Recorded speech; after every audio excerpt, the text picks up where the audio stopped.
My name is Pete Bruce.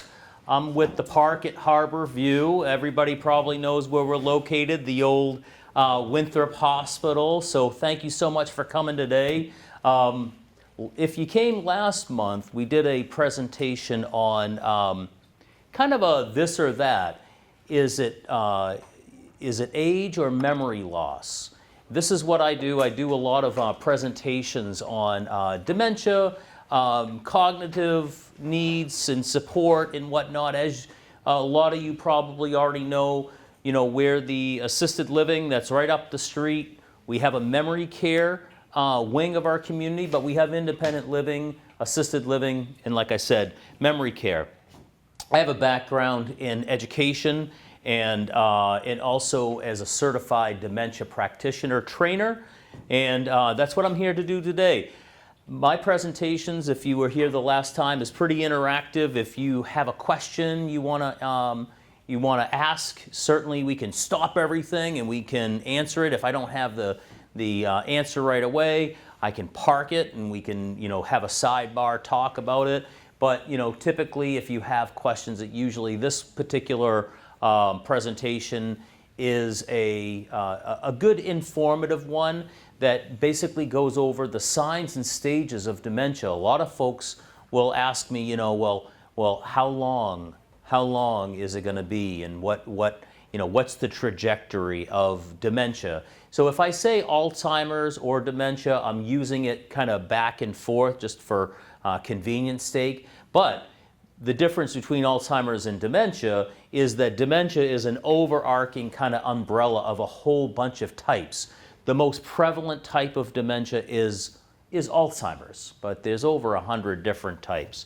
We're going to talk about the signs and stages of Alzheimer's disease or dementia, kind of going back and forth with that term. I've been with the Parc for a little bit now. I'm getting to know Winthrop it's a lovely area. Whenever I come into a community, education is really, really key for me. I do a whole bunch of presentations. I hope that I can continue with more presentations. Like I said, I did one last month. We're doing this one now. We're going to be doing another one in August, and that one's going to be on effective communication for folks that are caregivers, or if you have a friend or whatnot and you're struggling about communication, because dementia, as we're going to get more kind of into this today, dementia is about processing information, and one of the areas that it affects is language, and so we're going to talk about that at our next presentation for effective communication. But I do a whole bunch of other ones too on diet and exercise, on how to have build your brain so that you can keep functioning at a high level. Those are some of the different presentations that I do. So we're talking about signs and stages today. What is the Alzheimer's disease? Well, it's the most common form. The Alzheimer's Association will say that almost every 6th or 7th mailbox that you pass is someone struggling with dementia behind closed doors. It's a pretty prevalent. You hear about it a lot more these days. Back in the day, you didn't hear a lot about it. It was, people went somewhere or they were cared by families for quite some time, but research is out there, and there's a lot of support for folks these days who in medications that can help give some longevity to sustain the cognitive ability of those who are living with dementia. Dementia is a disease, so there's two specific types markers for dementia, and those are that it is progressive and it's fatal. We do not have a cure for dementia. We do have a lot of effective medications that are out there. By the way, I'm not a doctor, so if it's not part of my area of expertise, I'll certainly refer you to someone who might have more expertise. But dementia, there's no cure for it. We do, like I said, have some pretty effective medications, and they're getting better and better. And there's different alternatives for medications, to medications these days as well, which we can get into as we go along. Yeah, and like I said, it's a progressive brain disorder that slowly damages and ultimately destroys the brain cells. Not to get technical, but there are things called plaques and tangles that can really affect people's processing of information, whether it's visual information, language, gross motor skills, all of these types of things, emotion and behavior, all of this stuff can be affected by dementia. And what it does is as we probably already know, it leads to loss of memory, thinking, and the ability to carry out daily tasks. The other presentation I did was on, is it truly memory loss, or is it just, us getting older? And it's very distinctive. And kind of going with this slide is just because you forget something on a normal day, or just because you can't remember where your keys are, doesn't mean that you have memory loss. It might be just a normal part of aging. It could be environmental issues, like we're under a lot of stress or things like that. There's a very high correlation between under a lot of stress and memory, glitches in our memory, let's say. So it's something that just to keep in mind. The real rule of thumb is that if our deficits in our memory are affecting our daily activities 2 or more over a period of time, there may be a good reason why you might want to go to your primary care physician, or you may want to go to see a specialist like a neurologist or somebody like that. So, facts and figures. This is kind of a little bit outdated for the last couple of years, but 5.4 million people are living with the Alzheimer's disease in the U.S. 5.2 million are age 65 or over. There are folks that do, with certain types of dementia, can be diagnosed at an earlier age. As many as 16 million people are estimated to have Alzheimer's disease by 2050. Whoa. Does that mean that it's an epidemic, that all of this is happening, and why is this all happening? I'm just going to give you a little bit of my own opinion. I think it is people. We have we have a larger group of people who are in that age group, right? And the greatest generation, baby boomers, all of the folks. Those are some of our. That's a huge chunk of the world's population. Okay, and specifically the U.S. population. And so it just makes sense that you're going to have, when you have a bigger N, a bigger group of people, population, you're going to have a bigger group of folks being diagnosed. So it doesn't necessarily mean that it's become an epidemic, but it is in some ways, because we have folks that need more support. So you can use that in a general term as an epidemic. The other thing is that we have more ability to disclose this. We have a more open society to talk back and forth about this. We're more open to it, as opposed to decades ago where people just said, oh, they're senile, they're not okay anymore. And it was more of a hush-hush type of thing, where now it's, people really want help. And we don't live in that kind of agrarian society where the family stays together. Folks I talked to a woman this morning, and she said, my mom needs help. She's 71 years old. My mom needs help, and we work all the time. We don't have time to take care of my mom because we live in different parts of the country. So just from a proximity standpoint, people need more help, so people are asking for more help, so then it becomes more of a big thing, a necessity, so we talk about it.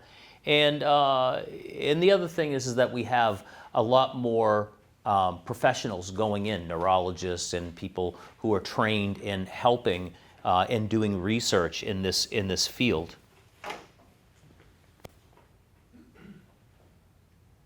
So, warning signs and symptoms. So, what are the signs? Memory loss, forgetting recent information, okay? And like I said, this is kind of goes along with what we talked about last time, is that over a period of time, in that forgetting important events, asking for the information over and over, relying on memory aids that they use to handle on their own, writing a lot of things down. That doesn't mean that someone has dementia, but it's a device that they use to support their memory. What's normal change? It's like, and we talked about this last time, forgetting a name, an appointment, but remembering it later. So that's a big piece. So you remember it later, okay, as opposed to not remembering it at all. And we're going to talk about the stages in just a little bit as well. And it'll kind of come to light with putting all this together. Challenging in planning or solving problems. Trouble developing and following a plan. Problems with following a recipe that used to be something that you did all the time, making a cookie recipe from scratch, and now not remembering, oh, do I need to go ahead and, what's this white stuff for, oh, it's sugar, difficulty keeping track of monthly bills. A lot of times when folks get to call me is when people are assisting for whatever reason, their husband or wife or mom or dad, and they realize, oh my goodness, the mortgage hasn't been paid for months, or they have been overpaying, or they haven't been taking care of their activities of daily living. The place is a hoarder's paradise, those types of things. They're taking longer to do things more than they did before, What's normal? Making occasional errors when balancing a checkbook. That's normal, okay? And you can correct it. Some more signs: difficulty completing familiar tasks like driving to familiar locations, trouble remembering the rules of a favorite game like cribbage or whatever. Issues with managing budgets at work. We have some folks that have come to our community that have just ended their work. They're in their 60s or whatnot, and one of the reasons why they're looking for alternative placement is because they can't perform at their job any longer. So that can happen. What's normal though? Occasionally needing help to use the settings on a microwave or recording a television show. Technology can be challenging sometimes, but that's normal. Confusion with time or place. So folks, who do have cognitive needs, some of the warning signs are things like losing track of dates and seasons. You might see people wearing different clothes. When it's cold out, going out with a hat, without hats and glove and a jacket, or vice versa, wearing 2 or 3 jackets in the middle of the summer. Trouble understanding if something is not happening immediately. Okay, forgetting where you are and how you got there. I use the adage, we all have had our keys, I'm sure. How many of you have taken your keys when you're in the parking lot and you're clicking your car on the button and you hear it honk, right? So I do that. That doesn't mean that I have any kind of cognitive deficits, but I'm using it as a way to help me to remember where it is. Okay. What's not common though is confusion about the day or week, but figuring it out. That's normal. So confusion about the day or week, but figuring it out later, especially this week since we have a holiday, right? Everybody, and myself maybe, but definitely myself, I'll be thinking it's a different day. Anything that brings us out of our routine sometimes can set us off. Trouble understanding visual images and spatial relationships. We sometimes see this when people fall in the shower or going downstairs, or driving and having a fender bender. All these are kind of like warning signs, So when we're when we're talking about that. It doesn't necessarily mean that someone has dementia, but it could be a warning sign. It's kind of like being out, we're so close to the water right here, right? And so you go out sailing. I don't know if any of you are big sailors. I was. So I'm out on my boat or on a sailboat, and I see this big ominous cloud, and I see some lightning strike. That happened to me a couple days ago. I was out up on the North Shore, and I saw some lightning. Well, that's a warning sign, like I better take care of this stuff, get in. What's a normal change, though, is vision changes related to cataracts or glaucoma or, any kind of degenerative vision issue, okay? Some more warning signs. So new problems with words and speaking or writing, challenges following or joining in conversations. So this kind of leads to other issues, which I think we'll talk about in a second, but social issues. So if all of a sudden there's some issues around, we call it aphasia. So tip of the tongue, we can't get the word out, or all of a sudden I'm saying a whole bunch of different words and it's kind of like word salad. It doesn't really make much sense at all. That can be a warning sign of some form of dementia. Struggling with vocabulary. If all of a sudden I'm saying, well, Peter has that thing on his left hand there. It's a thing on it. What's it called? Ring. All right. Or watch. And if we call it a hand clock, we're taking words that kind of go along, but they're not really a watch. It's a hand clock, they say it is. Or maybe people are putting things not where they're supposed to belong, like their wallet in the freezer, or a hat on the sofa when they usually just hang it up in a normal spot, on a hook in the coat room or something like that. What is normal change? Occasionally having trouble finding the right word. That's totally normal. Misplacing things, losing the ability to retrace steps. That can be a harbinger of other issues. The inability to retrace steps to find them again. May accuse others of stealing things. I talk to families all the time, and I might ask them a question: how many times a day do you get a phone call from your loved one? They said, oh my goodness, I had one woman who was being called 23 times a day, and saying that she's lost this or lost that. Their mom has lost this or lost that. Someone's in my house. They're stealing my pocketbook. They're rummaging through my jewelry. All of this type of stuff. These things can be serious warning signs. Misplacing normal change. What is normal change? Misplacing things from time to time, like a pair of glasses. I was walking around. I wear glasses occasionally for reading, and I had them on the top of my head. My girlfriend was like, they're right there. I go, oh my goodness. Too many things going on at once. What are the warning signs? Decreased poor judgment. Challenges with making decisions. Trouble dealing with money. Giving too much to telemarketers. I'm sure you have people come in and talk about fraud with the elderly and things like that. Paying less attention to hygiene. That can be another one. So all the things that I'm mentioning, one is not just one thing, just a standalone is going to say, oh, they have dementia. But when you start building up, there's a pattern with some of the stuff. If it's two or more of the things that I've already mentioned, there may be some need for some intervention.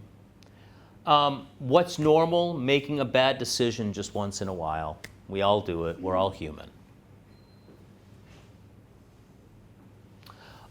Withdrawing from social activity. So I talked a little bit about aphasia, or about spatial relations. If someone has a fender bender and then they're not able to talk in front of other people at the senior center, or at the lunch table, or they're playing cribbage and they're just not able to remember how to play the next hand or whatever. It can make people, if they have what's called mild cognitive impairment, which is basically stage 1 and 2, right around that, there can be folks that will withdraw, and because they feel they still have some awareness of what might not be right. I was working with one gentleman, and he was at a community that I worked at a few years ago, and brilliant guy. He wrote actually like the Bible for sailors, and very, very articulate. He was an Episcopal. He actually went to a seminary school, Episcopal priest, and all of this good stuff.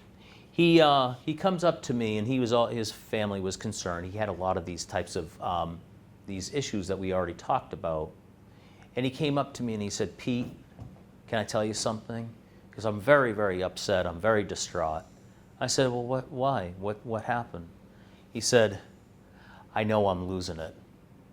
I know I'm losing it, and I don't know what to do." Now, he would never be able to tell me what he had for lunch, but he had some level of awareness that things were just not right. And if you're in the community, like I mentioned, there's a number of folks that are living in Winthrop and in the surrounding areas and all across the United States that are dealing with this, that I'm slipping, and that's the time when to try to be as open and honest and as understanding as possible when you're working with husbands and wives and moms and dads or friends that are struggling. And we do some in the effective communication talk that I'm going to give next month. I give some kind of tips as to when you're talking to someone who is concerned about these types of slips, what you can do, to kind of ease the tension. You want to normalize what they're experiencing. Changes in mood and personality. Some types of dementia later on, in the middle stages, there can be paranoia. There can, like I already mentioned, someone stealing my money out of my pocketbook or jewelry or whatnot. There could be suspicion.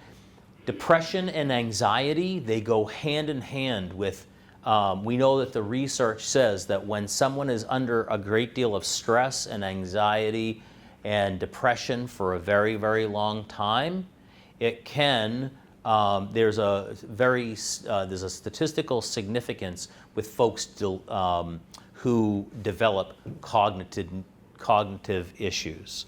Doesn't mean that this or that is going to happen, causal effect, but there is a statistical significance for folks that have depression, anxiety. Almost all the folks that are in communities where there's support memory care, they usually have some kind of medication that is, and I'm talking in general terms, but have some kind of medication for anxiety and depression.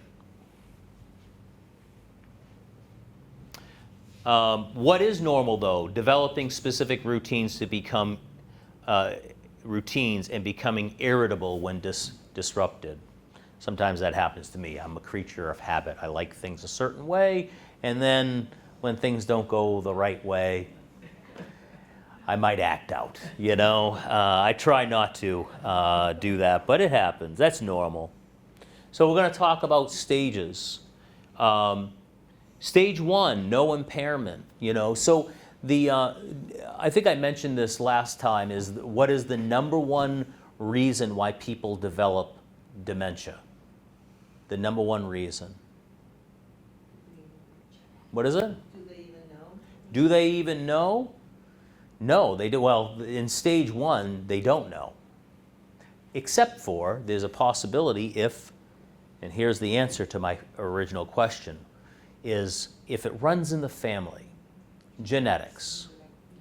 Genetics, there's a high probability that if someone has dementia that runs in the family, that they themselves may also develop it. That's why it's important to talk to your primary care physician if anything, like you are concerned about, like my friend that I talked to who said that he's slipping. these are things that you want to have an open conversation with your doctor about. The history of the family is a very strong indicator that there may be, doesn't mean it's going to happen, but there may be something that you would be concerned about for yourself. There are medications that are out there that can sustain someone for a very, very long time, so that they're not progressing in the disease process. And there's more research and more drugs that are being developed at this point, and some therapies as well. There's some therapies. Red light therapy is one of them that has some effects that they're finding that can actually help people. Memory and cognitive abilities appear normal, so they're still functioning at a high level. They interview with a medical professional, and the professional doesn't know, they can't see any signs or symptoms. So status quo, everything seems normal. Or let's call it dormant, okay? Stage 2, minimal impairment. They call it mild cognitive impairment. Memory lapses or changes in thinking may occur. Forgetting familiar words or misplacing items. We already kind of talked about this. So we're in kind of stage 2 now. No symptoms of Alzheimer's disease can be detected during a medical examination. Okay? And frankly, the only way that you really can determine, doctors will say, is upon autopsy. So you're not going to be able to, they'd have to do an autopsy on the brain to actually see the changes. There are some medical imaging that can be done to see some issues with brain structure, but people, even though they give a diagnosis, the best they can do right now with it, because you can't go into a living person and check their brain out, right? So, stage 2. Stage 3, mild cognitive decline. Friends or family or coworkers may begin to notice difficulties with folks in two or more of those activities of daily living, ADLs. A medical interview may be able to detect problems in memory or concentration. So, how so? Well, interview, with the primary care physician. Maybe there's a neurologist that gets involved at this point.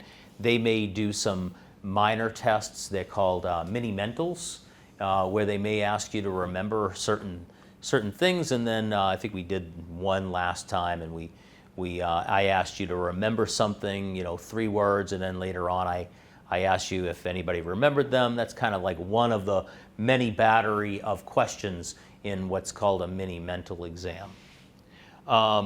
Depression and mood changes can also occur. As I already said, depression it can go hand in hand with any kind of cognitive impairment. Mood changes, so someone who is usually okay, and then they're trying to get ready and out the door, and they're saying, "Stop it! You're rushing me too much," because they're having trouble processing information. I think the last time I used the analogy at the other presentation is it's kind of like a file cabinet in our brain. So we have lots of information. We pull out a file, we look at it in our brain, and we say, okay, his name is Ed. I remember that, okay? I remember that. And so I try, I'm pulling out information and I'm using it. Well, in dementia, when someone has some of these problems, the processing isn't happening right. It's short-circuiting for whatever reason. I could get more technical in it, but it's basically, I'm not reaching and getting the right information. It might be a word that I'm trying to remember, or it's a direction to Stop and Shop, or it's a recipe that I used to make all the time, at home, or it might be an event that happened to me when I was 13 years old. All of these types of things could be happening where I'm just not processing the information correctly. And it can lead me to being depressed because it's a loss. This is a loss. It's, you know, folks as we get older, you all probably can attest to it, as we get older, we start losing things, not just material things, but also the ability to do certain activities, or the people that I work with have gone through many losses. They no longer have their friends around because they're older. They don't have their friends around anymore. Or they stop driving, so they're not as independent as they used to be. Or they don't work anymore and the job was everything to them. Or their spouse has passed away, or their kids are far away and they don't see them as much. Or bowel and bladder are going. You know, these are all things that are losses. So teeth, you know, all these things can mount up to depression and can create anxiety, because a lot of people, I'll tell you, and I remember with my mom, who didn't have dementia, but she passed away, and she'd always say to me, Pete, don't ever put me in a place. She was a nurse, so she was like, she was not going to have it. Stubborn to the end.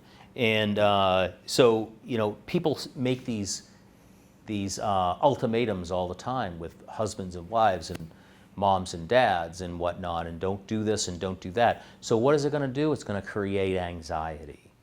The best thing to do, and I'm kind of jumping ahead with folks that have, who are caregivers, and this goes along with the presentation that I'll do next month on effective communication as a caregiver, is the worst thing you can tell someone in the later stages who have dementia is no.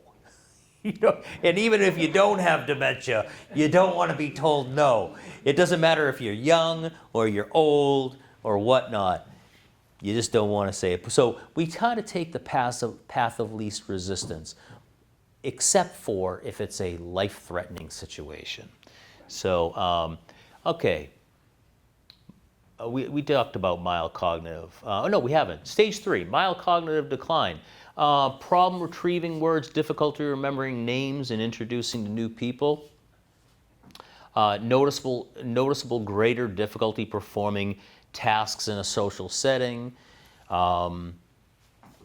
Increased issues with planning and organizing things. So people become more sedentary.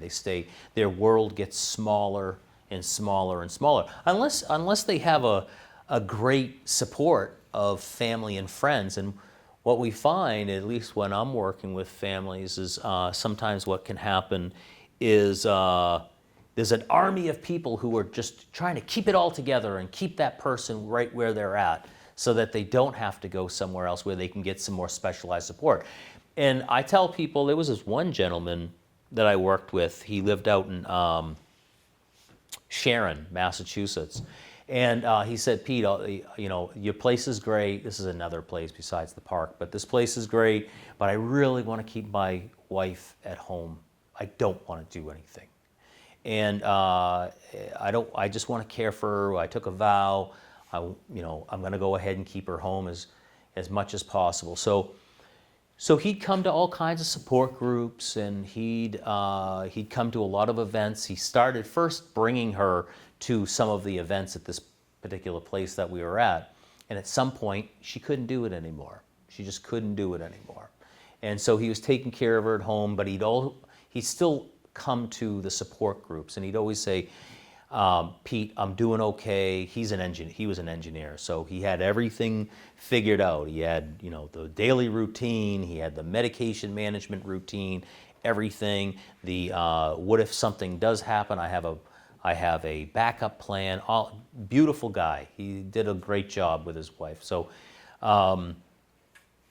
you know, people, I don't know where I was going with this story. I got to be honest with you.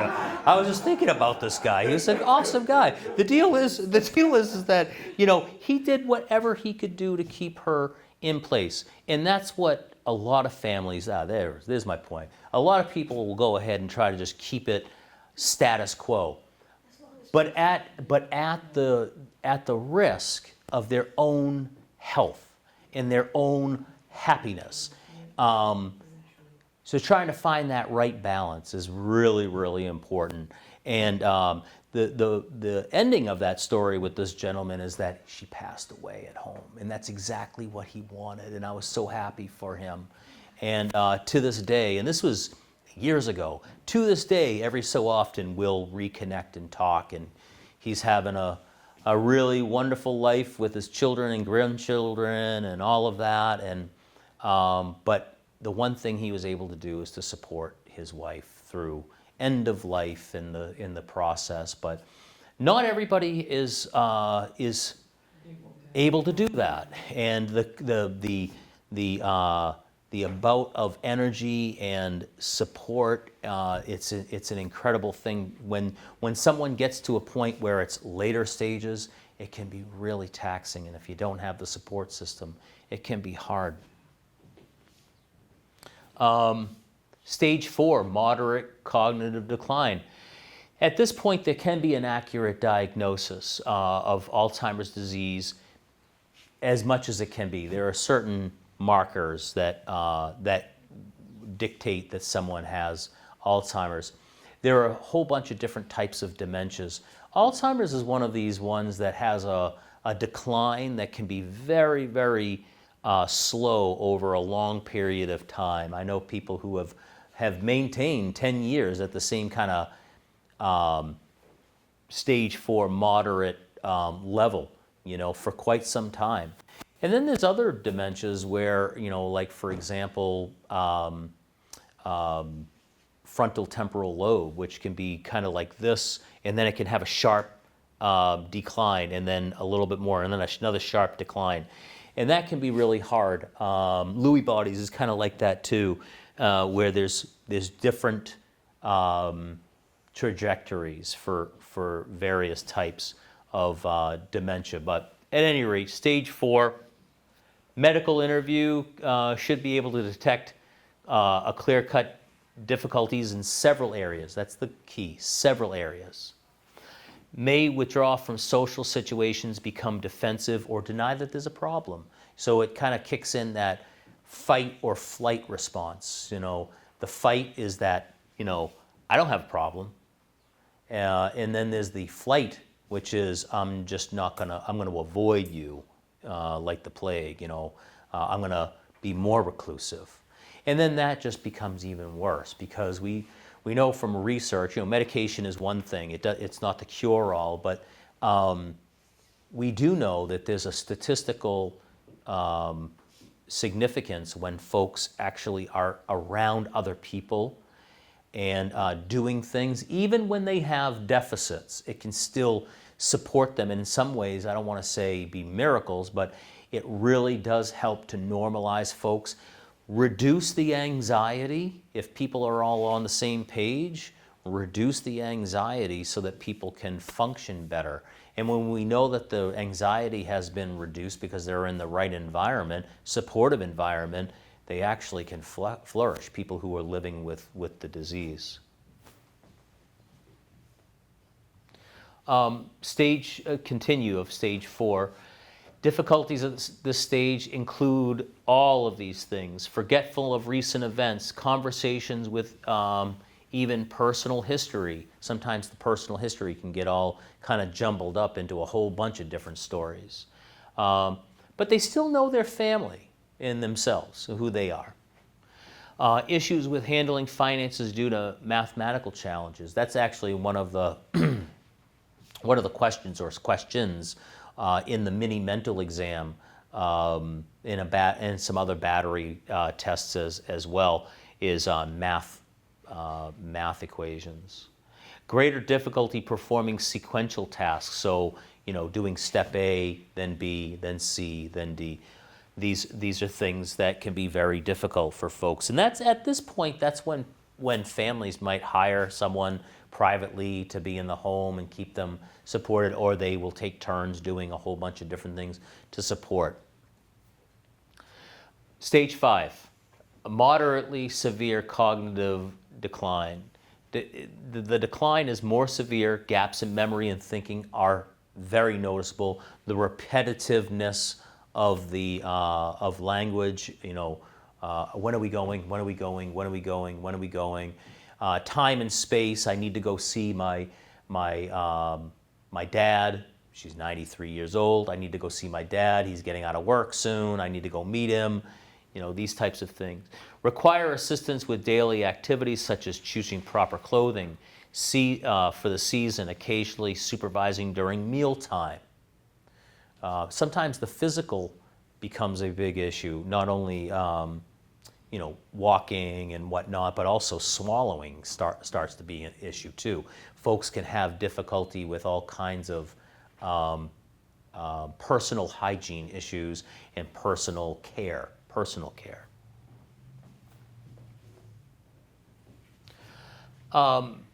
And with the meals, also I'll just mention is folks will forget how to use utensils. So there's some great stuff out there if people are caregivers for folks that are having difficulty using a fork and a spoon and a knife and trying to figure all that stuff out. Is you know, at our community and other ones as well, they do some modified things, such as, you know, cups that have two handles so that they can drink their soup like this, you know, so they still have some dignity as opposed to someone actually feeding them, which is not very dignified, but we do that as well. There's also, for folks that have Parkinson's disease, which can mimic a lot of the same symptoms that dementia has from a neurological standpoint. There are weighted utensils as well that can help folks so that they can prolong the ability to be independent. You could also, some folks will just not use a fork or a knife or a spoon at all. So finger foods are sometimes the best thing, sandwiches. Sometimes folks don't want to sit down, you know, for any length of moment to eat. So they might want to just walk around, you know. So try a sandwich, try a cup full of, you know, with maybe a little cover on it or something like that. Something where they can kind of eat on the run. You know, tapas are great, you know, little small finger foods, you know, a hamburger or, you know, or a slice of whatever. Cut up a whole bunch of, you know, instead of giving somebody an apple, cut up a slices and let them walk around with it, you know, those types of things.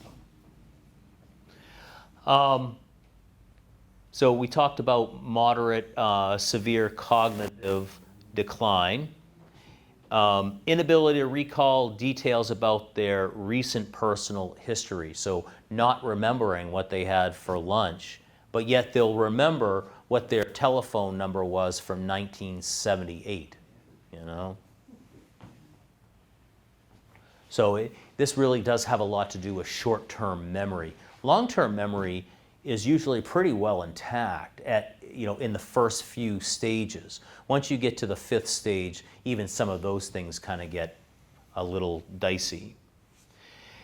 Stage 6, lack of orientation to date and time and place is common. Inability to accurately remember past, you know, maybe it's a whole bunch of things, or maybe it's things that they might have seen on television, or somebody else was talking about, recounting a story of their own, and now it becomes theirs. They don't know that that's actually not their truth. Requires extensive help with activities of daily living, dressing, toileting, eating. Behavior is indicative of emotional and physical well-being.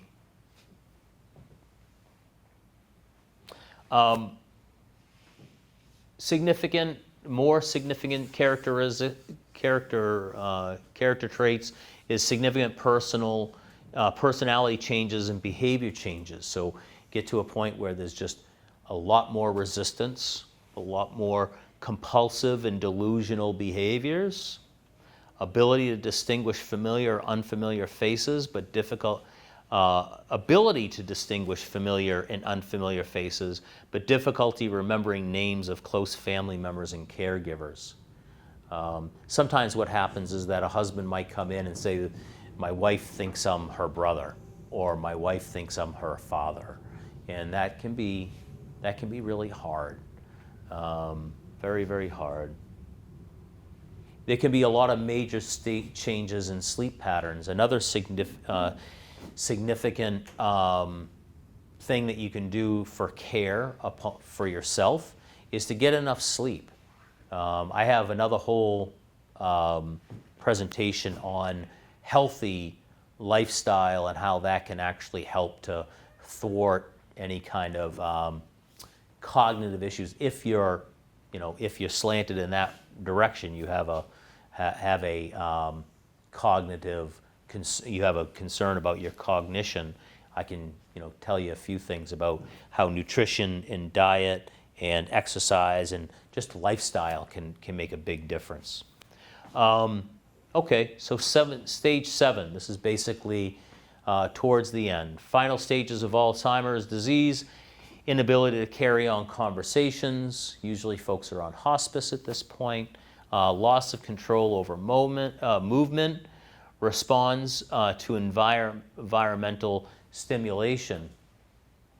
We find that folks, even though when they're in these stages, they can still, they might not be able to articulate, right? Word finding issues. They might not be able to articulate back to you or what you might be saying to them, but they hear, and there is some significance. They can understand.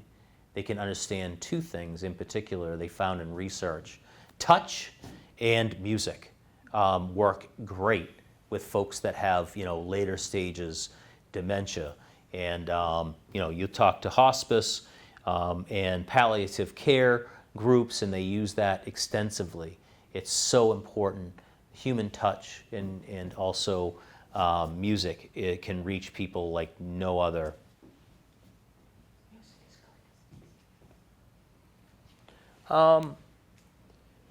Support is required around the clock. Speech is severely limited. Impairment with swallowing, we talked about that swallowing issues. Inability to walk or sit without support. These are in the late stages. What a depressing way to end. What a depressing way to end. I will say that I have worked in this field for really a long time, and this may be a whole bunch of stages of kind of where it declines. But I will tell you that with the right diagnosis, early intervention, and support, folks can live a wonderful life. We all have at some point an expiration date.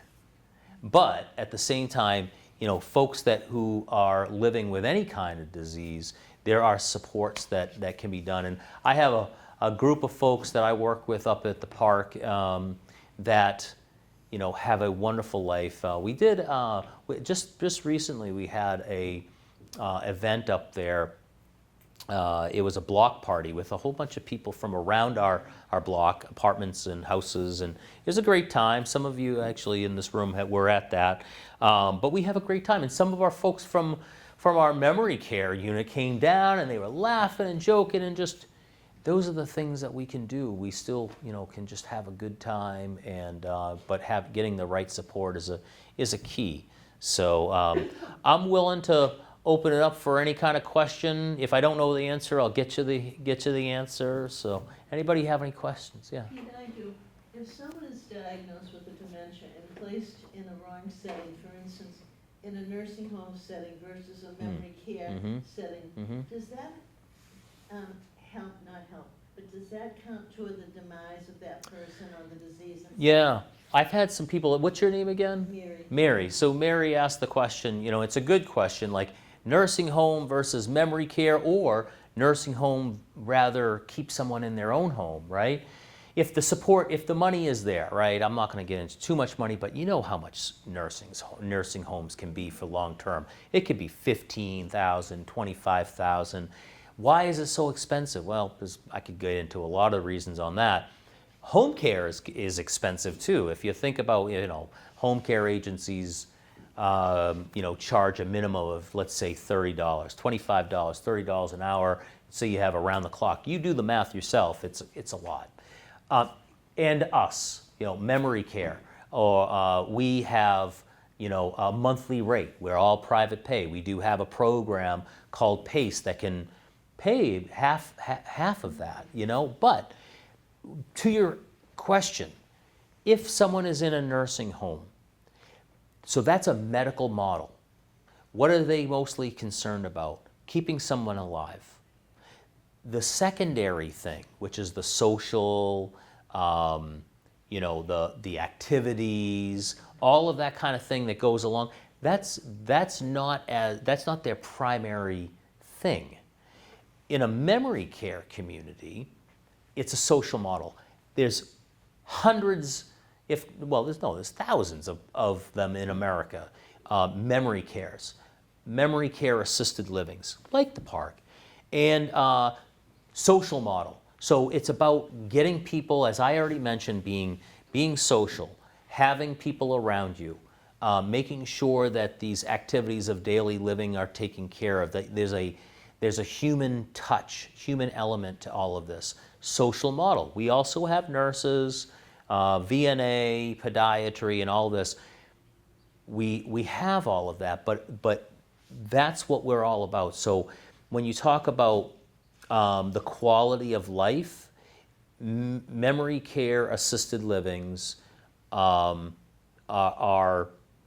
it's going to focus on that, as opposed to the medical model, which doesn't mean that the medical model, the nursing home, isn't appropriate, because some people that we might assess, we say they should go to a nursing home because their medical condition is such that they need to be in a nursing home. That doesn't mean that it might be, from a social standpoint, the best place, but from a medical point. So it can be, I've had some folks talk about, you mentioned, Mary, about the demise. So I've had folks where, you know, let's face it, nursing homes, the ratio of caregivers to residents is very low. So there's a lot of people who need care. There's not enough nurses or caregivers to take care of them. They're going to do the easiest thing possible. I don't want to certainly give any kind of indication that I'm bad-mouthing nursing homes. It's just the way it is, you know, that there's a lower amount of staff for all the specialized, skilled care that's needed. And so they do the things that are the easiest. So I'll give you an example. And I don't use just the Parc, so I'm just going to say any assisted living. They're going to get folks up, and they're going to take them to the bathroom. They're going to, take their time, have them go to the bathroom, bring them back, all that. What do they sometimes do at nursing homes? They're going to do the easiest thing, which is bed pail or catheter, okay? So these are the easier things to do. They're more medical interventions. Doesn't mean they're bad. It's just there's a different approach. It's just a different approach. Same thing with showering. It might be how many people get showered in a nursing home. Don't know how many people get showered in a nursing home. Pretty much everybody at the Parc gets showered every single day, or at least a couple, every other day, or whatever the assessment dictates. And that's like that at every other assisted living as well. So it's very rare that somebody gets a bed bath at a assisted living, as opposed to it's very frequent in a hospital setting, a nursing home setting. So big difference. Same thing with activities. The activities are not the mainstay of what goes on at a nursing home. It's secondary. As opposed to, turn that around, that is what the bread and butter is. That's the secret sauce of any assisted living, if they have a robust activity, activities going on. So, yeah. Any other questions, comments?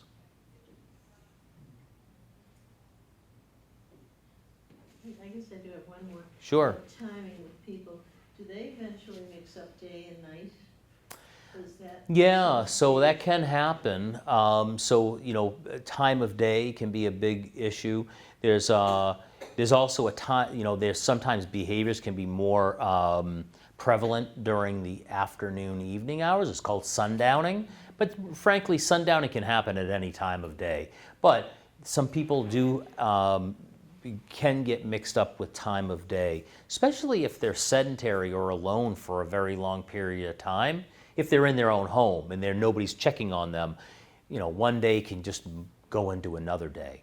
So, but yeah, insomnia is something that can be very frequent. I will ask a client of mine, how often do they get up at night? And it might have nothing to do with being, for bathroom needs or whatnot. It might be that just their whole day is messed up, Or what happens is if I talk to a family member about their sleeping patterns, they say, oh, they're all up all night long. Well, you know what I'm thinking in my mind? I'm thinking, well, do you let them sleep during the daytime?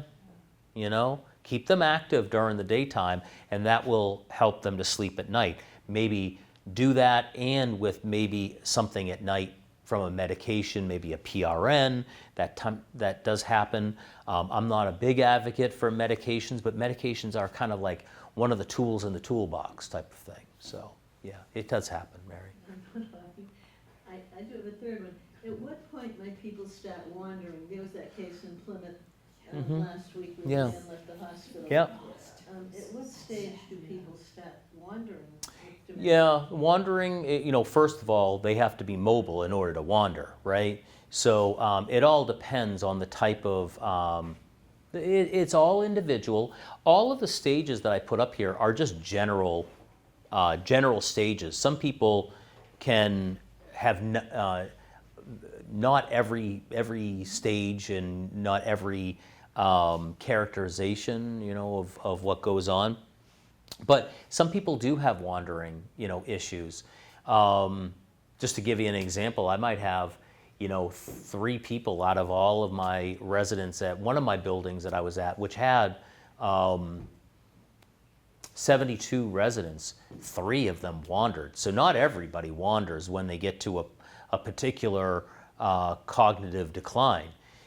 Some people are just pleasantly confused and are happy enough to be right where they're at. So it doesn't necessarily, it doesn't really indicate, when someone, just because someone's in a particular stage, that wandering is something. But it can be, especially people who are mobile. The other thing is that if someone's mobile and they are bored, typically when they do some kind of behavior, so wandering is a behavior, or exit seeking, wanting to just go and do something, leave the house. There's usually some kind of unmet need. Not just wandering, but I'm just talking behavior. So wandering is a type of behavior. There's other behaviors like folding paper or folding things or putting things, hiding things, other people repeating something over and over and over, and there's other things I could certainly go into.